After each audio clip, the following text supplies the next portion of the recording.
Well, a street drug known as spice could be making a re-emergence. It's also known as synthetic pot, and it can lead people who take it to seem like they're just out of their minds. Mauricio Marin explains how bad this problem is right here in southern Nevada. You know, they call it synthetic pot because it looks like weed, but it really is anything but that. The drug is often in incense form or other plant-based material sprayed with chemicals, but more and more it's being seen in liquid form and used with vape pens.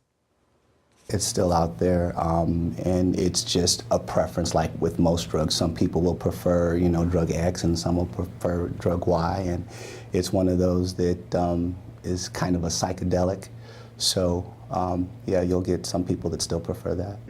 Jody Marshall with the Community Counseling Center of Southern Nevada says the drug is pretty inexpensive and often found at smoke shops, labeled to be sold for other purposes. And even though it may be easy to obtain, Marshall says the drug trip is what is so hard for some, scaring them off the stuff. That bad trip, though, is something emergency room doctors at UMC are concerned about. Sometimes when they're so agitated that we have to paralyze them and put them on a breathing machine because they're doing damage to their brain, to their heart, to their kidneys, and we have to take them completely out of the mix and basically put them on life support to help their body recover.